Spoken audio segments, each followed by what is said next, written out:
another edition of Islanders Insider, as we come to you from the locker room today here on the campus at Texas A&M University Corpus Christi. Another day of talking Islander basketball. We'll be joined by head coach Willis Wilson of Islander men and Royce Chadwick, the head coach of Islander women's basketball. Starting things off, Coach, how you doing? Doing well. How are you? Very good. Congratulations. The winning streak continues for your squad.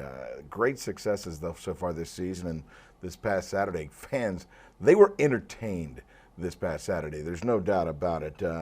Your team is playing with a certain level of confidence, which is very interesting to watch. And how important is confidence for these fellas as they continue to move forward? Well, I think at this point of the year, confidence is critical. We know who we are. Our opponents know who they are. We prepare the same way. They prepare the same way. Obviously, there are going to be some adjustments made along the way. But believing that you can win, believing that you can make plays, having the confidence to take risks, calculated risk, having the confidence to know that if I try to make this play, my teammates got my back. I think this time of year, those sorts of things are really critical. I think for the fans also, you know, they feel that, they see that. They also enjoy the style of play, this open floor style, a lot of running, a lot of taking advantage of fast break chances when they're there. I mean, is the team at their best when we're in this open floor style? I think we're at our best when we can get stops on defense and get our running game going. The most critical thing for us is when we have good floor spacing, the offense tends to take care of itself. The game against New Orleans was a great example of that, being able to dump the ball inside at Rashawn Thomas, and people have to really key on him. Next thing you know, Brandon Pye is firing it from the outside. You try to cover up those two guys, and Hamid Ali, and you have, one of those guys, or Joe Kilgore, is really attacking the paint, and they're finding guys who are finishing at the rim, and that's a really positive formula for success for our program. You know, Rashawn Thomas, you talked about the big fella. He did have a great bounce-back game. He struggled at Northwestern State, only put 4 points on the board. Comes back with the team leading 24 points, 8 rebounds. You know, the points and rebounds are easy to track, but it's the little things, it's the details that sometimes only coaches notice on film. How did he do with those things? And also his defense. Was his defense up to par for you today? I know that I thought he played with some caution, but played it well. Well, it's interesting. You used the word caution, but earlier you used the word confidence. I think he's beginning to get confident in the adjustments that he's making, and some of that means just being a little more conservative at times and figuring out when to assert yourself. But I think he's done a much better job just away from the basketball, preparing himself to make the play that's about to happen. I think that's been critical. I think we've put a little onus on the other guys on the perimeter to guard the ball a little bit better at point of attack, and so I think it really showed up in the game against New Orleans. But like I was saying, some of those little things that he does on the floor too, just identifying sight lines, using his right and left hand, you know, just finding players out there, making good decisions when it's not there to kick it back out. I mean, that portion of the game seems to be getting better as well. Well, and again, confidence that his teammates are going to be there. They're in the spots that we need them in for him to be able to make those plays. If you go back earlier in the year when our offense was struggling, we weren't quite getting to the spots that we needed to. We weren't as consistent. It seemed like when things were going really well for us, somebody would deviate and try to do something that wasn't really in the script. I think we've gotten more comfortable with it's kind of a golf adage, just kind of hitting the same old winners the same old way time and time again is really what we need to be able to do consistently from here on out. One other element that you see from his game that you don't see from a lot of other bigs in this league, and you probably didn't see from last year's Rashawn Thomas, was someone who can run the floor the way he does. Well, it was evident in the steal that he had, really getting out, shooting the passing lane, and then being able to come up with a deflection turned into a loose ball recovery, turned into a dunk. That's just something that's we want to say it's new, but and it is, but it's certainly a reflection of all the hard work and the changes in his body that we've seen over the last 8-9 months. And again, running the floor, another opportunity where he picked up a steal. Ehab Amin had the basketball, and they go for that little alley-oop off the backboard. And I talked to Marty Gross about it afterwards last night. I go, okay, Coach, how much do I work on that? He goes, virtually never. But he goes, let's just put it this way. He goes, they better have made the shot. If not, there'd be a lot of talking to about that. It's just one of those things, I guess, in the heat of the moment. Well, we had a couple, and even last night or against New Orleans, we had a couple that we didn't convert on that we should have converted on. But that was a pretty calculated play. The defender was in hot pursuit of Ehab and could have made a play on the ball. He put it high enough on the glass, and he certainly knew that Rashawn was in his sight. So just nice to see him convert the play and finish the play. You know, we've talked a lot about confidence. One person who shows a lot of confidence out there is Brandon Pye. It doesn't matter if there's someone 5'8" guarding him or someone 6'9" is guarding him. He feels very comfortable getting his shot off no matter who is stepping out into the perimeter to challenge him. Yeah, and the one thing that's been really good with Brandon is his spacing. He's really been able to find open areas. You know, people have really made an effort to really try to shadow him and keep him from catching the ball. But the last few ball games, he's just done a really nice job of finding the seam, moving on penetration, making his defender have to adjust. That's a mark of a guy that just really knows how to play without the ball. And again, we keep using this word confidence, but I think he's got a lot of confidence that guys are going to find him when he's open. We talk about the confidence. It's important to be confident, but how important is it also to maybe grounded and maybe a little humble as well, considering we still have a lot of basketball to play? We have a lot of basketball to play, yeah. And there's a lot of tough competition coming up in the games ahead, and so I think the important thing for us is to put our work in every day. If we're putting our work in every day in practice, when we step on that basketball floor, we got to be level 5. We got to make sure that everybody's valuing their job. The one thing that was really rewarding after the UNO win, it was something that I talked with the coaches about before we went in the locker room at the very end. One of the players brought it up before I had a chance to even address it, and that was the fact that the Gray Squad really were the heroes of that game. The guys that did not get in the game were the guys that really did a tremendous job of preparing us, emulating UNO and all the things that they were going to do. And that has been the case consistently. They have established a level of competition and rivalry for the blue group every day that keeps everybody on their toes, and that's what it's going to take for us to keep this thing rolling. Stephen F. Austin coming up on the weekend. Obviously, we're hoping to have every seat in the house filled for that game. It's going to be a monster night. Just last year, great win. They remember it. They're going to come in with a chip on their shoulder as well. They're playing very good basketball and winning big along the way. Not asking you to break down SFA at this point, but just what type of head-to-head competition do you expect on that night?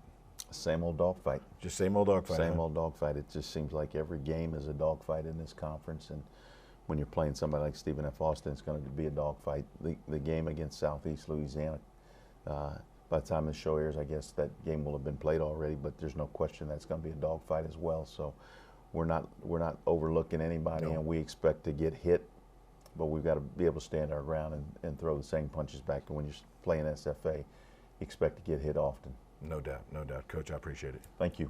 Coach Willis Wilson joining us here in the locker room once again. When we come back, we'll have our Christus Spohn Health Systems feature segment coming your way right here on Islanders Insider.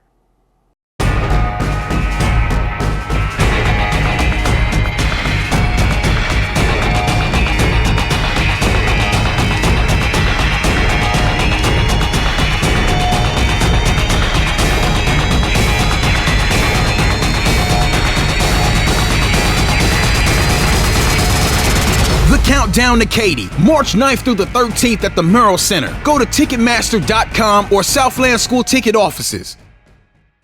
All right, everybody, if this doesn't get your toes tapping, then check your pulse.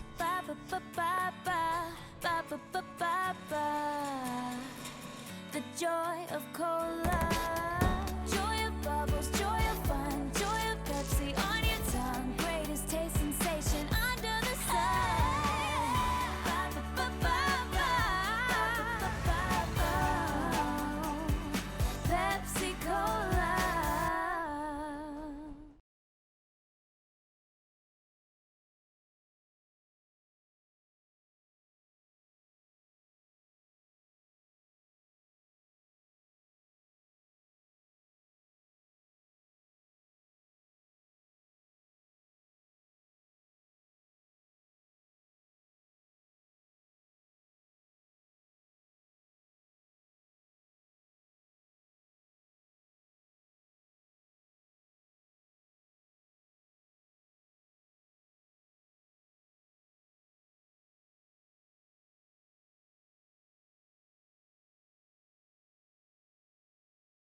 Welcome back to Islanders Insider.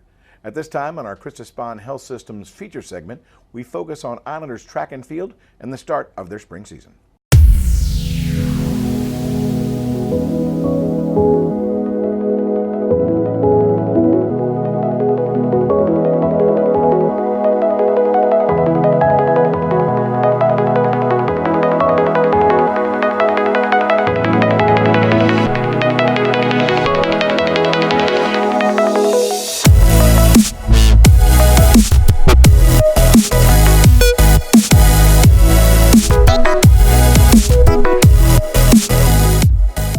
I'm very excited about this team. We have a lot of new faces, and hopefully we have a lot of people in new events, so hopefully we'll be able to do better than we ever done before as a track team here at TAMUCC. We're new and improved and ready to go. We're really focusing on technique this year. In the beginning of the year, we did more of like long runs and hard workouts. So now we still have hard workouts, but we're focusing more on technique and block work. And like last year, we did more running than technique. So I think that's the big difference between last year and this year, is that we're technically spot on now.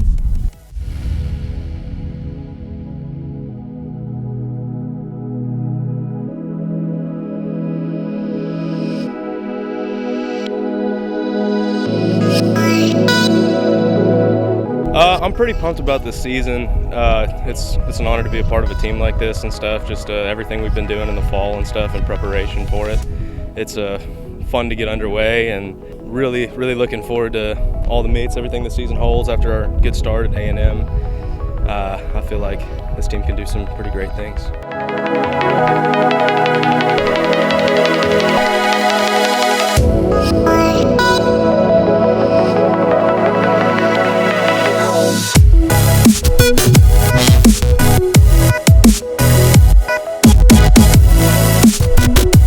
I think more than anything, what Coach McBride is big on is hard work and just getting after it and going out and competing like a champion every day. That's his biggest thing he talks about. Our motto is one team, one dream. So I think it's a lot about the unification of a team and going out and competing as champions together. And that's his biggest thing, is going out and doing your best, and that's all that matters.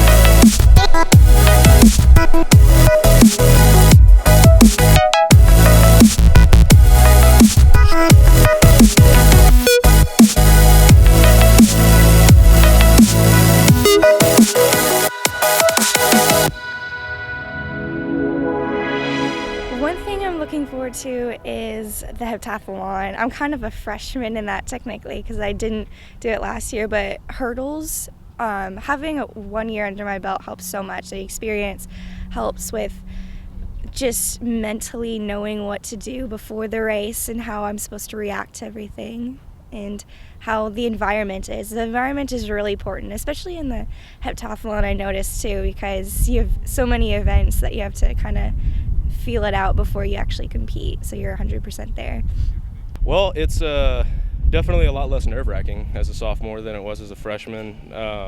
Trying to transition from high school to college is an interesting thing having to do for the young kids and everything. And then I think as you get older, you can focus a whole lot more on all the little things you're doing, and it's less about worrying about your mindset as it is just improving on, like I said before, like all the small details and technical aspects of everything that we're doing. I think the role as upperclassmen is of leadership, and generally they have more year under their belts. They're going to have more ability because they've trained longer and they're older and everything. And I think that helps us a lot, because when we have a leadership of someone that has more experience and may have more ability, that's someone good to learn under. You can gain a lot just from working with someone that can instill all those lessons of experience into you and just teach you how to do the things you do as you go older and grow in the program.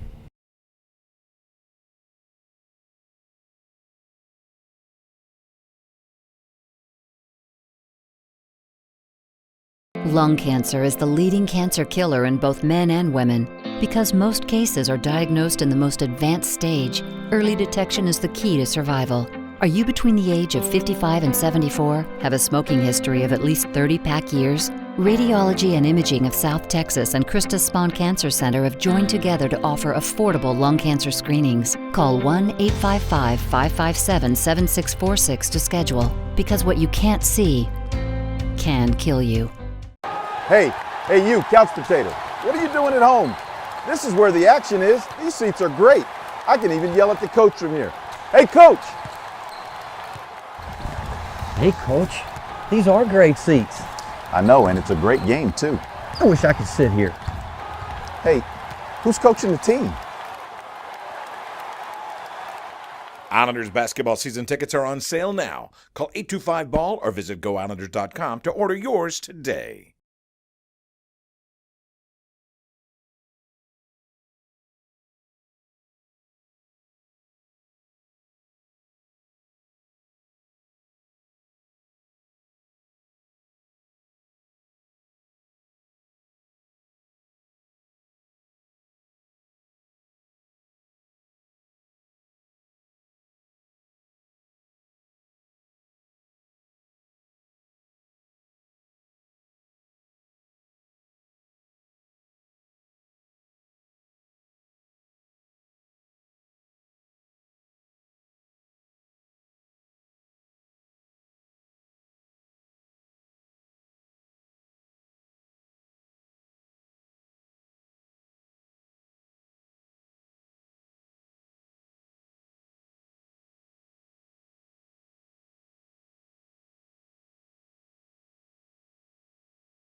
Welcome back to Islanders Insider. At this time, we're going to talk some Islander women's basketball with the head coach of the program, Coach Royce Chadwick. Coach, how are you? I'm good, Stephen.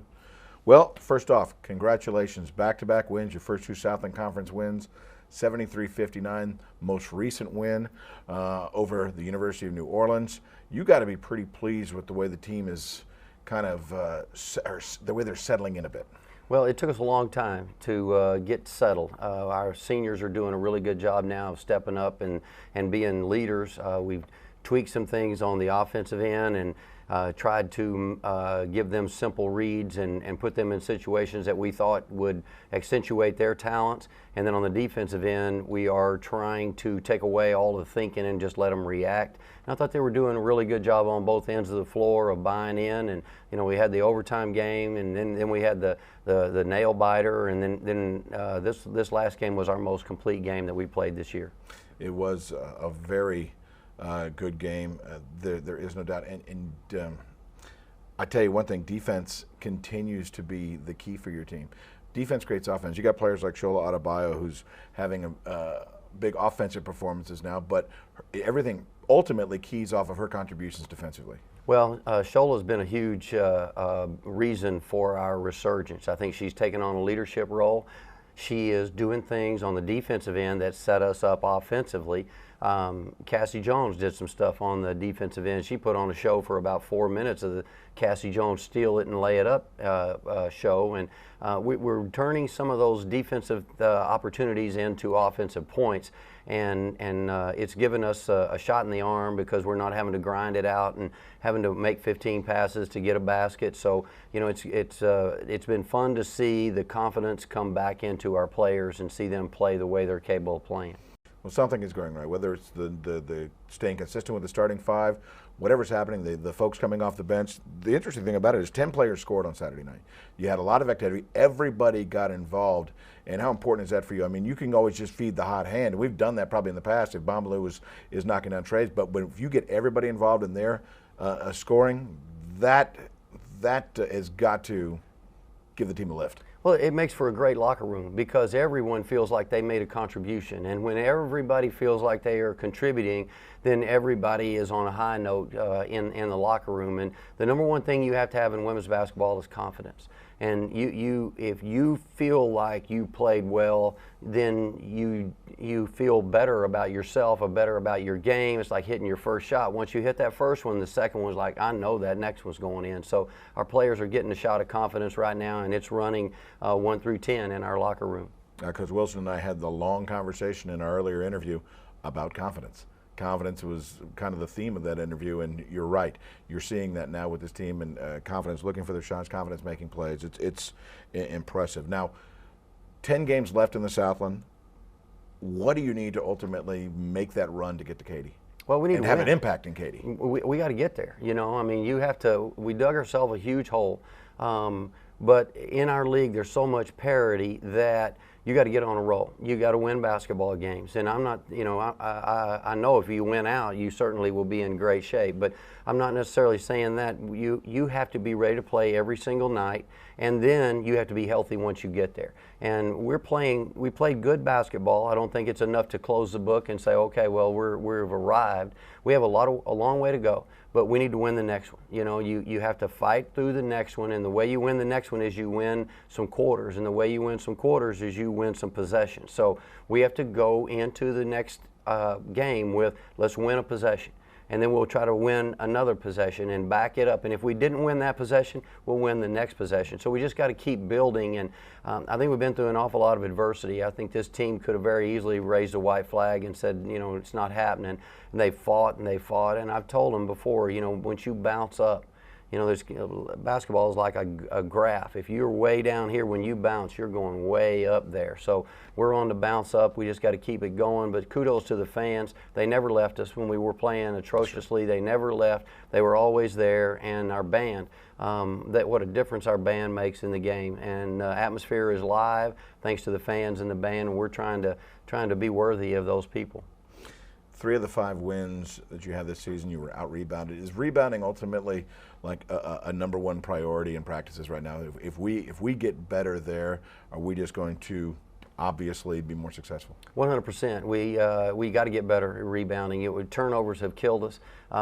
Turnovers and putting people at the free throw line and rebounds. And if we can fix one of those 3, we're going to be a whole lot better. But we're starting a small lineup. You know, there's really no girth in that lineup. Everybody is rail thin and pretty athletic, but there is just not a lot of body to put on anybody right now. So you have to team rebound. And, you know, we have to get our guards in there. You got 2 little guards that are trying to rebound, and they got to get in there and be a factor and put their body on someone. Well, you know, they're feisty. Your little guards are feisty. There's no doubt. They get their share. That's true. You know, there is no doubt. But players like Kriana Henry, you know, she's like you said, she's become so active. Kamisha Davis, we know how athletic she can be. And now we're seeing a lot more impact from McGurry Jolivet, who's really finding some good minutes and being productive during those minutes. And she's probably the one player on our team that has a nose for the basketball. You can put her in there. I think she played 17 minutes, had 6 rebounds. Now we have girls that are you know, have played 10 times that many minutes and got 6 rebounds. You know, so she's done a really good job of going in there and just not trying to do too much. Do what she's capable of doing, and she's been really good for us and a shot in the arm, doing fundamental basketball things for us on the court. Lastly, before I let you go, on the weekend, Stephen F. Austin coming to town. It's a big game, doubleheader back at the American Bank Center. As a matter of fact, ESPN3 game. So there's going to be a lot of eyes viewing, an opportunity to really showcase this and showcase the team that's making the turn right now. What do you expect to see from Stephen F.? Well, they're very athletic. They are going to do a lot of different traps. They're going to come at you and try to force the tempo of the game. If you turn it over, they're going to win the basketball game. The key for us is to not turn the basketball over, be strong in the traps, get it out, and attack them and make them pay for giving us the 3-on-2s and the 4-on-3s. So it'll be a tough game. Every game we have the rest of the year is a 1-point either way basketball game. So it's going to come down to possessions, and just got to go win some possessions. So we'll see what we can do against them. Coach, good luck. Thank you. Royce Chadwick joining us once again here in the locker room. When we come back, we'll bring you up to speed on what's next for Islanders Athletics. More to come on Islanders Insider.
Welcome back to Islanders Insider.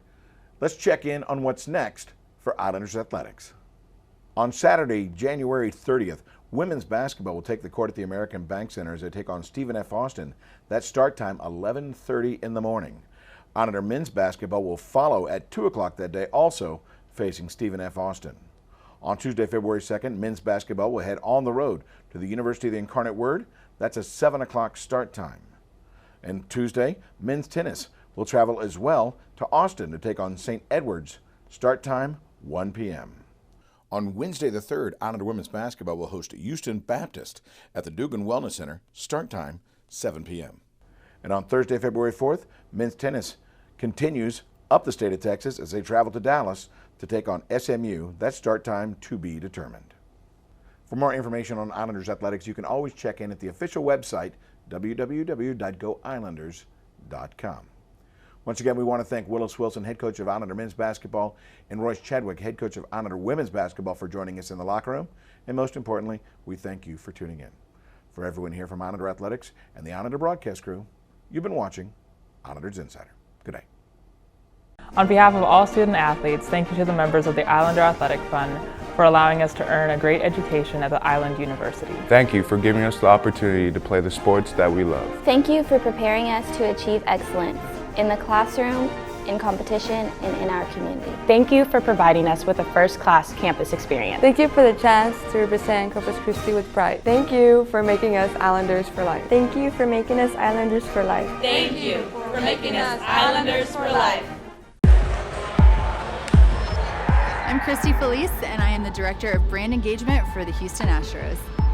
Texas A&M University at Corpus Christi has absolutely helped get me to where I am today, and it is a small campus with large opportunities. You should definitely choose Texas A&M University at Corpus Christi. 97% of A&M Corpus Christi graduates will be working or in graduate school upon graduation. Texas A&M Corpus Christi. Discover your island. Visit us today at tour.tamucc.edu.